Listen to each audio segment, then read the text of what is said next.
अखंड भारत है और ये इसको हमने अपनी टेरिटरी में शामिल करना है, इसीलिए उन्होंने अपनी पार्लियामेंट में ये नक्शा लगा दिया है। अब इंडिया की तरह इसराइल जो है उसने भी ग्रेटर इसराइल का नक्शा जारी कर दिया है और उस नक्शे को सऊदी अरब की हुकूमत ने आज मुस्तरद कर दिया। लेकिन आपको पता होना चाहिए कि जो ग्रेटर इसराइल का नक्शा है उसमें कौन कौन से ममालिक शामिल हैं। उसमें फलस्तीन शामिल है इंक्लूडिंग गजा, सीरिया शामिल है, लेबनान के बहुत से इलाके शामिल हैं, जॉर्डन शामिल है, इजिप्ट, मिस्र, इराक और सऊदी अरब का कुछ इलाका शामिल है और थोड़ा सा इलाका तुर्की का भी शामिल किया उन्होंने। तो मिडिल ईस्ट से चढ़ेंगे, मुंबई आएंगे, इसराइल मुंबई तक पहुंचेगा। हाँ ठीक है, अब जरा मुझे ये बताए, ग्रेटर इसराइल की बात हो रही है सर, ठीक है जी। सो इजरायली जो सोशल मीडिया अकाउंट्स हैं वो ये जो फलस्तीन, जॉर्डन, सीरिया और लेबनान जो है वो कहते हैं ये इजराइल की टेरिटरी है, और कतर जो है वो इस पे कह रहा है कि Netanyahu pledges to change the face of Middle East. Greater Israel emerging. Israel ने सीरिया की टेरिटरी भी कंट्रोल कर ली है। दूसरी तरफ आपकी फॉरेन पॉलिसी की नाकामी का ये आलम है कि अफगानिस्तान, जिसको कि इंडिया ने अखंड भारत के नक्शे में शामिल किया हुआ है, उसका जो वजीर खारजा है वो इंडिया के फॉरेन सेक्रेटरी से मीटिंग करता है। तो ये जो हमारी फॉरेन पॉलिसी की नाकामी है, इसको आप कैसे ठीक करेंगे? नमस्कार दोस्तों, पाकिस्तान से फटने की बू आनी शुरू हो गई है। इजराइल ने क्या थोड़ी सी बात हवा में फैला दी कि वो आस पड़ोस के मुस्लिम देशों को जीतकर भारत का पड़ोसी बन जाएगा, तो पाकिस्तान की हवा जैसे बाहर ही हो गई। इजराइल अगर कहता है कि वो भारत का पड़ोसी बन जाएगा तो इसका मतलब है वो पाकिस्तान की सीमा तक देशों को जीतकर अपने कब्जे में करेगा, तभी वो भारत का पड़ोसी बन सकता है। अखंड भारत पाकिस्तान को मिलाकर बनेगा, इसी बात से पाकिस्तान को साफ सूंघ गया है। तो आइए वीडियो को आगे देखते हैं और जानते हैं पाक मीडिया का रिएक्शन, और मिलते हैं वीडियो के अंत में। साथ ही अगर आपका दिल करे तो सब्सक्राइब भी कर देना। ये कोई मामूली चीज नहीं है, मैं आपको बताऊं, इंटरनेशनल कम्युनिटी जो है उसको थोड़ा सा इसको सोचना चाहिए। आपको पता है सीरिया तो उन्होंने खत्म कर दिया। अक्सर मैं पाकिस्तानियों को कहता हूं कि हमें फौज को जरूर तनकीद करें अगर फौज सियासत करे, लेकिन फौज अगर कमजोर हो जाए तो याद रखें फिर आपका हाल ऐसे ही होता है जैसे सीरिया का।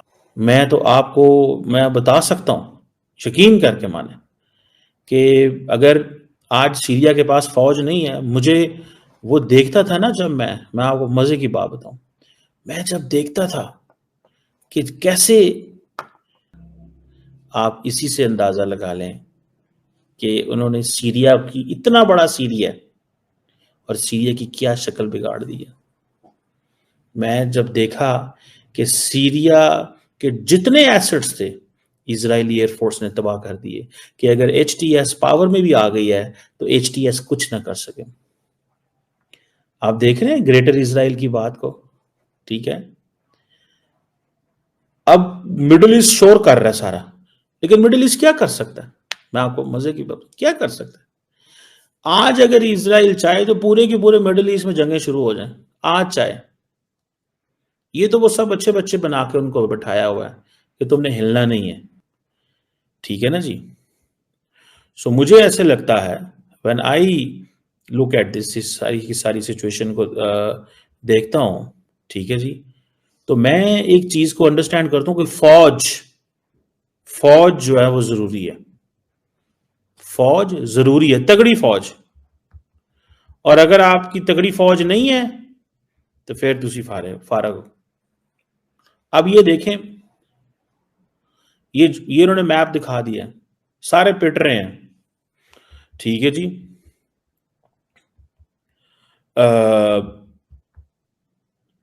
सारे पिट रहे हैं कि जनाब ये क्यों कर रहे हैं, ठीक है ना जी। ये सिर्फ ये, आप इस चीज से अंदाजा लगा लें कि ये मैप, ठीक है, इसका मतलब ये क्या है कि जॉर्डन की खैर नहीं है। इसका मतलब ये है, ठीक है जी, बाकी लोगों की जो है वो खैर नहीं है, ठीक है जी। सो ये आप चीजें देखें, ये बड़ी समझने वाली बात है, ठीक है जी। वो आपको अब ग्रेटर इजराइल, नेतन्याहू का जब दिल करता है, ये मैं आपको मैप दिखा रहा हूं ना, ठीक है। अभी हाल ही में वो उधर था यूएन में, उसने ये मैप दिखा दिया, ठीक है जी।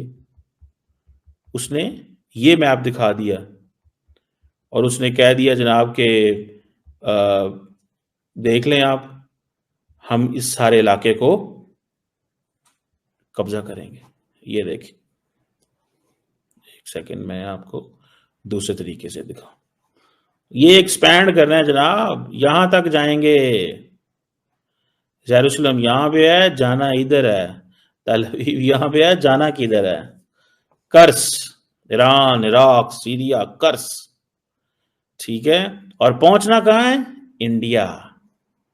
वहां से चलेंगे। ये मैप देखें ना आप जरा उनका, ये मैप देखें, वो थोड़ा खराब हो जाता है। ये देखें, इस मैप को देखें। मिडिल ईस्ट से चढ़ेंगे, मुंबई आएंगे, इजराइल मुंबई तक पहुंचेगा, ठीक है।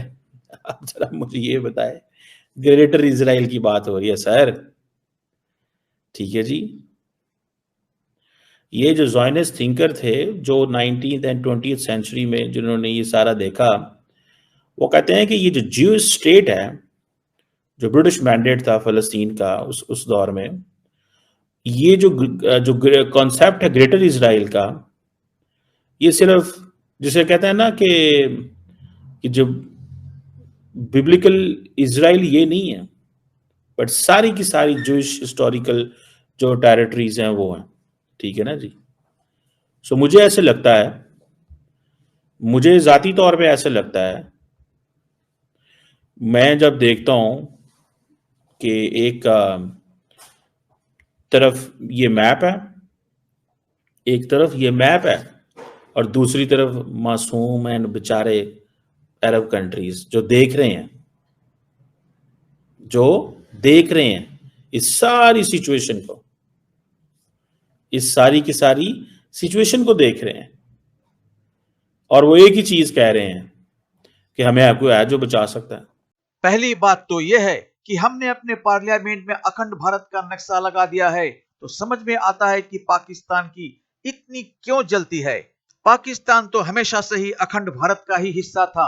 कोई ज्यादा दिनों का तो इतिहास है नहीं, मात्र 78 साल पहले का ही इतिहास है। अगर अखंड भारत का विस्तार हो गया तो इस हालत में भी ग्रेटर इजराइल भारत का ही पड़ोसी बना रहेगा। इजराइल ने तो ग्रेटर इजराइल का नक्शा भी सोशल मीडिया पर सरेआम करना शुरू कर दिया है, यूएन में भी दिखा दिया है, प्रैक्टिकल में भी उसने इस काम को करना शुरू कर दिया है। पहले फिलिस्तीन को कब्जे में किया, हाल में सीरिया को भी अपने कब्जे में कर लिया है। हमने भी अगर प्रैक्टिकल में ये काम करना शुरू कर दिया तो उधर पश्चिम में अफगानिस्तान तक भारत था, पूरब में बर्मा, अब के म्यांमार के परे भी भारत था। इस घबराहट से अब पाक लोग अपनी मजबूत सेना को सपोर्ट की बात कर रहे हैं, लेकिन अपनी सेना की जितनी कम बात करे उसी में इनकी भलाई है। तालिबान बलूचिस्तान तो इनसे संभलता नहीं। दोनों जगह पाक सेना अपनी चौकी छोड़ छोड़कर जान बचाकर भाग रहे हैं। खबरें तो यह भी है कि बलोच और तालिबान से डरकर सेना में मास रेजिग्नेशन की लहर चल रही है। तो आगे इनसे क्या ही होने वाला है। तो आज बस इतना ही, मिलते हैं अगली वीडियो में, तब तक जय हिंद, जय भारत।